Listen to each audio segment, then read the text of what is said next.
बातें मोहित भाई ने की हैं, इंशाल्लाह हम एज ए KMC पूरी कोशिश करेंगे कि जहाँ जहाँ KMC डिस्ट्रिक्ट की हेल्प कर सकता है वो करेगा। और पेडेस्ट्रियन ब्रिज की निशानदेही की गई थी, हम ऑलरेडी प्लान कर लिया हमने। खुदादाद कॉलोनी का जो है वहाँ हम शुरू करेंगे इंशाल्लाह। एक मौके से फ़ायदा उठा के रिक्वेस्ट करूँगा कि हमने KMC ने अपना जो एंटी इंक्रोचमेंट एक कैंपेन है वो शुरू की हुई है पूरे शहर में।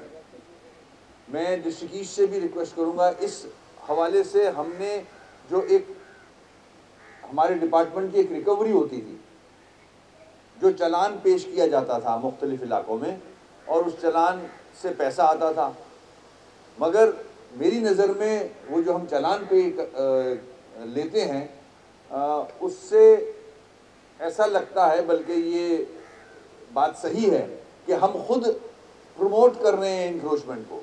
हम इंक्रोचमेंट करवा रहे हैं, उसके पैसे ले रहे हैं, चाहे महदूद वक्त के लिए करा रहे हों, मगर ये गलत है। वो महदूद वक्त रहता नहीं है, फिर साला साल उधर बहुत ज़्यादा इंक्रोचमेंट बढ़ जाती है। तो हमने ये तय किया है कि हम वो रिकवरी या हम वो चालान अब ख़त्म कर दिया है हमने, हम नहीं देते अब चालान। फुटपाथ पे अगर कोई चीज़ रखी हुई है वो इंक्रोचमेंट है। हम भरपूर तरीके से सुप्रीम कोर्ट के ऑर्डर को भी इम्प्लीमेंट करने जा रहे हैं और एम्प्रेस मार्केट सदर का इलाका इंशाल्लाह पहले फेज़ में मॉडल बनाएंगे हम। उसके बाद जितनी भी सड़कें हमारी KMC की उस पर हम टॉलरेट नहीं करेंगे। और उम्मीद करूँगा कि मिनिस्टर साहब जो यहाँ बातें रखी गई हैं वो असेंबली से अमेंडमेंट की सूरत में जो यहाँ काउंसलर्स जो रिज़र्व सीट्स के लोग हैं उनके जो मसाइल हैं वो भरपूर तरीके से हल कराने में मदद देंगे, ताकि एक इन इलेक्टेड लोगों को भी एक सहूलत मिल सके। ये जो सिस्टम बनाया गया, मुझे नहीं पता कैसे बना, क्या बना, पर इसमें जो इख्तियारात दिए गए वो सिर्फ चेयरमैन को दिए गए और मेरे जो काउंसलर हजरात हैं, जो 11 रुकन कमेटी है, उसमें से सिर्फ काउंसलर्स को ना कोई भी उनको पे नहीं है, कुछ भी नहीं है।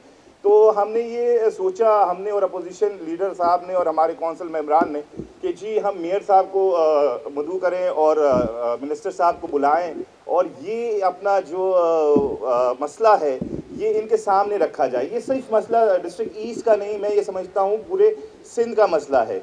तो अगर ये भी एक खुशनसीबी है कि अगर ये मसला डिस्ट्रिक्ट ईस्ट से उठा है और पूरे सिंध का अगर ये मसला हल हो जाता है, तो मैं ये समझता हूँ कि हमारे डिस्ट्रिक्ट ने एक बहुत बड़ा काम किया है। आज हमारे दरमियान 2 सितारे मौजूद हैं। मैं तो ये समझता हूँ सईद गनी साहब और वसीम अख्तर साहब मेयर।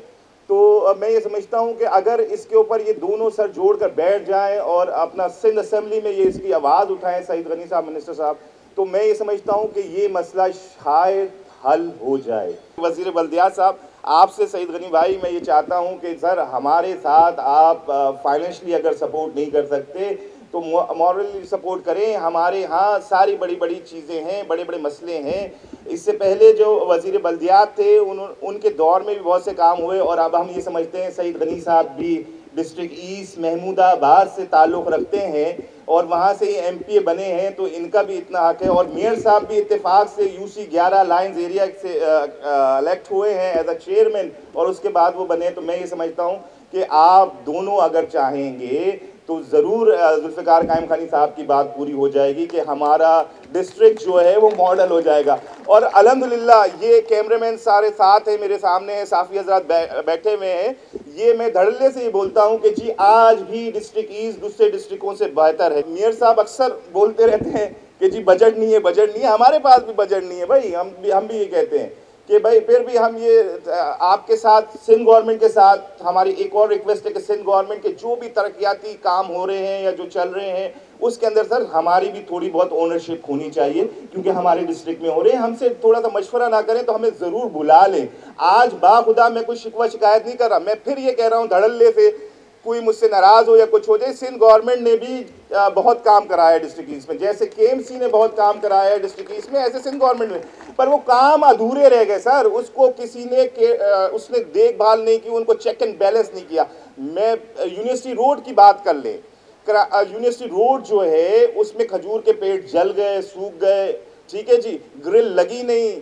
बादराबाद तारिक रोड की बात कर ले जी, मैं कोई तनकीद नहीं कर रहा सर, माइंड नहीं कीजिएगा, पर मैं निशानदेही करा रहा हूँ कि थोड़ा बहुत हमारे बल्दियाती सिस्टम को भी अगर साथ लें तो ये चीज़ें नहीं होंगी। बादराबाद पे बहुत अच्छा रोड बन गया, सारी चीज़ें हो गई, पर आप फुटपाथ जाकर देखिए उस पर अभी भी ब्लॉक्स पड़े हुए हैं। बाज़ जगह कर्व स्टोन लगाने थे, पेवर लगाने थे, आधे अधूरे रह गए। तो ये सारे इश्यूज़ हैं, अगर ये छोटे छोटे इश्यूज़ भी अगर हमें भी ऑन बोर्ड ले लिया जाए तो मसले हल हो सकते हैं। हम फिर यही कहते हैं कि पहले से डिस्ट्रिक्ट ईस्ट में बहुत बेहतरी है, पर सर बहुत से थोड़ा सा इश्यूज़ ये हैं सॉलिड वेस्ट के कि वो अब आज़ाद हो गए हैं। वो लोग चेयरमैन, वाइस चेयरमैन, कौंसल हजरात को ऑन बोर्ड नहीं लेते हैं, वो उनके फ़ोन नहीं उठाते हैं। उन्होंने जो कमिटमेंट्स किए थे और जो एज पर एग्रीमेंट उस पर इम्प्लीमेंट नहीं करे। मैं वसीम अख्तर साहब को भी याद दिलाता हूँ, वसीम अख्तर साहब को मैंने रिक्वेस्ट की थी कि केएमसी को अपना सॉलिड वेस्ट को वर्कशॉप दे दिया जाए। वसीम अख्तर भाई ने सेकंड कोई बात नहीं की, उन्होंने कहाँ चाहिए, मैंने कहा जी आपका महमूदाबाद में जो केएमसी का वर्कशॉप है वो हमें चाहिए, इन्होंने दे दिया। मेरा बताने का मकसद ये है कि हम और आप सब एक हैं सर। हमने भी उसको ओन किया था, हमने भी उसके साथ चलने को राजी थे, हम उसके साथ मिलकर जो जो उसकी मुश्किलात आ रही थी, मेरे चेयरमैन, वाइस चेयरमैन, कौंसल हजरात ने इलाके में डस्टबिन रखवाने का सिलसिला शुरू किया। अदरवाइज फ्लैट की यूनियंस ये वो डस्टबिन रखने नहीं दे रहे थे। जो मैं उनको अपना ख़ानदान का मेंबर समझता था, उनको उठाकर हमने सॉलिड वेस्ट को दे दिया। आज उनके साथ बहुत बदसलूकी हो रही है। उनको उनकी जो 25% इंक्रीज करके चीज़ें देनी थी, सैलरी में देना था, उनको जो जब अलाइशें उठाई गई उसका जो मुआवजा देना था, जो एक्स्ट्रा सैलरी उसमें बढ़ाकर देनी थी, वो सारी चीज़ें नहीं दी जा रही। उनके ड्राइवरों को हटा दिया गया है, नए लोगों को लाकर उसमें रखा जा रहा है। आप हमारी हर यूसी के विजिट्स करवा लें, कम से कम सीवरेज की जो इश्यूज़ हैं और वाटर लीकेज है, कोई मैं ये नहीं कह रहा कि जी बड़ी लाइनें चेंज करवा दें, नहीं जी लाइनें चेंज नहीं कराएं, अगर बल्क की जो लीकेजेस हैं वही आप अगर रुकवा दें या वो रिपेयर करवा दें तो हमारा इलाके का 80% मसला हल हो जाएगा। पहले कई सालों से ये चल रहा है सर, डिस्ट्रिक्ट ईस्ट को बिल्कुल कमर्शलाइज कर दिया गया है, रेसिडेंस एरिया को ऐसा कर दिया गया है कि वहाँ चलने फिरने के लिए तो जगह क्या, हर जगह 1 फ्लोर की जगह है, वहाँ 10-10 फ्लोर बना दिए जा रहे हैं। तो सर आज आप दोनों आए हुए हैं, मेयर साहब भी हैं और मिनिस्टर साहब भी हैं, तो मैं रिक्वेस्ट करता हूँ सर इनको बुलाकर पूछताछ की जाए कि ये किस सिलसिले में ऐसा हो रहा है, क्यों ऐसा कर रहे हो, कराची शहर को किसी प्लानिंग के थ्रू जंगल बना रहे हो। मिनिस्टर साहब आए हुए हैं, मेयर साहब आए हुए हैं, तो मैं ये चाहता हूँ कि ये नुक्ता भी इनके सामने ज़रूर पेश करूँ, क्योंकि ये भी कराची शहर के लोग हैं और गरीब आवाम हैं जिनके साथ सुप्रीम कोर्ट ने जो एक रिहाइशों को खाली करने के लिए कहा है, पाकिस्तान क्वार्टर्स और दूसरे जो डिस्ट्रिक्ट ईस्ट में आते हैं। तो मैं ज़रूर सईद गनी साहब से भी ये बात करूँगा कि सिंध असेंबली में इसके लिए भी बात की जाए। मेयर साहब से भी ये कहूँगा कि अपने इजलास में इसका कोई बिल पास किया जाए कि ये क्वार्टर्स खाली ना हों।